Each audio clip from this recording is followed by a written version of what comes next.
नमस्कार दोस्तों, कैसे हो आप सभी। उम्मीद करता हूँ काफ़ी अच्छी होंगी। दोस्तों यहाँ पर आज का जो टॉपिक रहेगा वो रहेगा राजस्थान की मिट्टियाँ।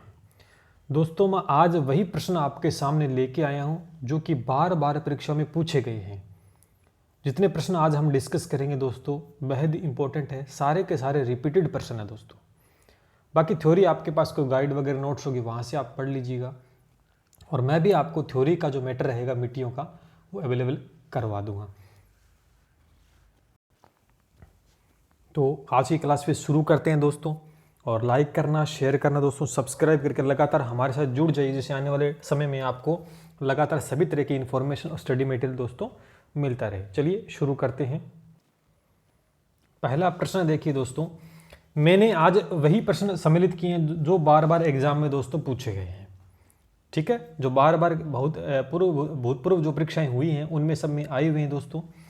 तो पहला प्रश्न हमारे सामने दोस्तों, खसरा संबंधित है, खसरा किस से संबंधित है। पीडीएफ दोस्तों मेरे टेलीग्राम चैनल पे आपको मिल जाएगी। मैंने यहाँ पर ऑप्शन नहीं लिए हैं, सीधे हम प्रश्न के उत्तर करेंगे दोस्तों। और जो पुराने पेपर थे उनमें से मैंने लिए हैं। खसरा संबंधित है दोस्तों। पहला जो प्रश्न है, खसरा किस से संबंधित है। भूमि के क्षेत्र से संबंधित दोस्तों, भूमि के क्षेत्र से संबंधित है। ध्यान करना, भूमि के क्षेत्र से दोस्तों संबंधित है खसरा। दूसरा जो प्रश्न है, मिट्टी के खारेपन और क्षारीयता की समस्या का समाधान क्या है। अगर मिट्टी में खारापन व क्षारीयता की अधिक हो जाती है तो कैसे निजात पा सकते हैं। दोस्तों बहुत बार ये प्रश्न आया हुआ है। जिप्सम का प्रयोग करके, किसका प्रयोग करके, जिप्सम का प्रयोग दोस्तों करके हम इस समस्या को सुलझा सकते हैं। तो मिट्टी के क्षारीयता की समस्या का मतलब जिप्सम का प्रयोग दोस्तों किया जाता है। अगला जो प्रश्न है, हाड़ौती पठार की मिट्टी है। दोस्तों हाड़ौती पठार की कौन सी मिट्टी है, कौन सी मिट्टी पाई जाती है। तो आपका आंसर होना चाहिए काली मिट्टी। क्या होगा, काली मिट्टी। और अगला जो प्रश्न दोस्तों है, कपास के लिए उपयोगी मिट्टी कौन सी है। तो दोस्तों कपास के लिए जो उपयोगी मिट्टी है वह भी दोस्तों काली मिट्टी होगा। क्या आंसर होगा, काली मिट्टी। और ये इंपॉर्टेंट कर लेना, कई बार नहीं बहुत बार रिपीट हुआ प्रश्न, कपास के लिए कौन सी मिट्टी अच्छी होती है, काली मिट्टी। ठीक है। अगला प्रश्न, राज्य में सर्वाधिक कौन सी मिट्टी पाई जाती है। राजस्थान के अंदर सर्वाधिक कौन सी मिट्टी दोस्तों पाई जाती है। तो रेतीली बलुई मिट्टी। कौन सी मिट्टी, रेतीली बलुई मिट्टी। ठीक है, रेतीली बलुई मिट्टी इज द करेक्ट आंसर दोस्तों हो जाएगा। अगला प्रश्न देखिए,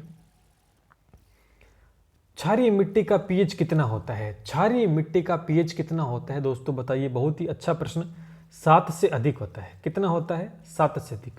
अगर 7 से कम हो जाएगा तो अम्लीय हो जाएगी मिट्टी, 7 से अधिक क्षारीय मिट्टी। यहां पर दोस्तों एक प्रश्न मैं आपसे पूछता हूं, अगर आपसे शुद्ध मिट्टी का पीएच पूछ ले, अगर आपको क्षारीय मिट्टी का पीएच पूछे तो आपको आंसर क्या देना होगा, 7 से अधिक।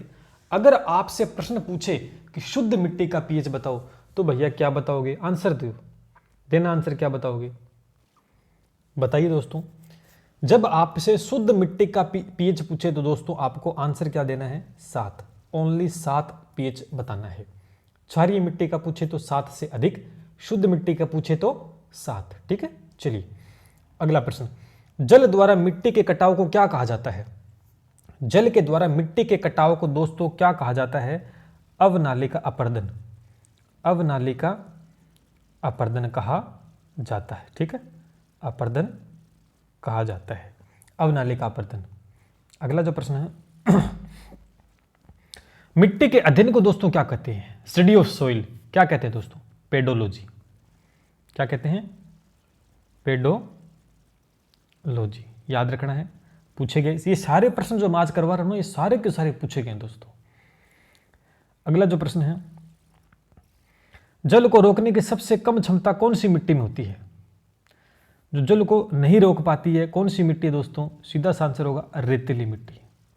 कौन सी मिट्टी, रेतीली मिट्टी। ठीक है, चलिए अगला जो प्रश्न है, किसानों की पसंदीदा मिट्टी कौन सी है। किसानों की मन पसंदीदा मिट्टी कौन सी दोस्तों, बलुई दोमट मिट्टी। कौन सी होगी, बलुई दोमट मिट्टी। कौन सी होगी, दोमट मिट्टी। ठीक है, पीडीएफ मिल जाएगी, चैनल चेक कर लेना, लिंक दोस्तों नीचे दिया गया है। अगला है बलुई दोमट मिट्टी हो गया, ठीक है, किसानों के मनपसंद। अगला है ब्लैक कॉटन मिट्टी क्या कहलाती है? ब्लैक कॉटन मिट्टी कहलाती है, बताइए दोस्तों क्या कहलाती है ब्लैक कॉटन मिट्टी? तो काली मटियार दोमट मिट्टी कहलाती है। क्या कहलाती है? काली मटियार दोमट मिट्टी, दोमट मिट्टी कहलाती है, काली मटियार दोमट मिट्टी, नोट कर लेना।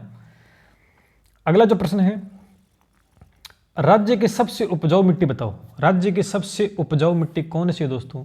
तो करेक्ट आंसर दोस्तों यहां पर जो हो जाएगा वो दोस्तों लाल होगा। क्या होगा? लाल। ठीक है दोस्तों, लाल मिट्टी सबसे उपजाऊ मिट्टी है राजस्थान की। अगला जो प्रश्न है, भारतीय कृषि विभाग ने मिट्टियों का वर्गीकरण किस आधार पर किया है? बहुत अच्छा प्रश्न कि भारतीय कृषि विभाग ने मिट्टियों का वर्गीकरण किस आधार पर दोस्तों किया है? तो इसका सही आंसर होगा मिट्टी की उर्वरता, मिट्टी की उर्वरता के आधार पर। ठीक है, उर्वरता के आधार पर दोस्तों वर्गीकरण किया है। अगला जो प्रश्न है, बागड़ क्षेत्र की मिट्टी कहलाती है। बागड़ क्षेत्र की जो मिट्टी है वो क्या कहलाती है दोस्तों? बताइए।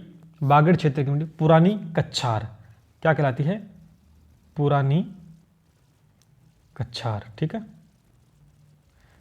कहलाती है। अगला जो प्रश्न है, दक्षिणी पूर्वी राजस्थान में मृदा की प्रधानता है। दक्षिणी पूर्वी राजस्थान में मृदा की प्रधानता, कौन सी मृदा की प्रधानता है? मध्यम काली मृदा। कौन सी?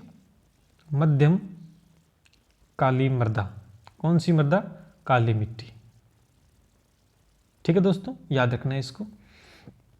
अगला प्रश्न देखिए, अमेरिकी कृषि वैज्ञानिकों ने राजस्थान की मिट्टी को कितने उपभागों में बांटा है? बताओ दोस्तों कितने उपभागों में बांटा है? तो 5 उपभागों में दोस्तों बांटा गया है। अच्छा प्रश्न है। देखिए 2 प्रश्न और बचे हैं आपके पास कि राजस्थान में भूरी मिट्टी का प्रसार क्षेत्र किस नदी का प्रवाह क्षेत्र दोस्तों माना जाता है? तो इसका आंसर दोस्तों हो जाएगा बनास। क्या हो जाएगा? सेकंड लास्ट का क्या हो जाएगा? बनास। और यहाँ पर राजस्थान के किस भाग में लवणीयता की समस्या अधिक है? सबसे ज्यादा लवणीयता की लवणीयता या क्षारीयता की समस्या है वो पश्चिमी क्षेत्र में। कहां पर है? पश्चिमी क्षेत्र में। तो ये कुछ 15, 16, 17, 18 प्रश्न मैंने आपके सामने रखे दोस्तों।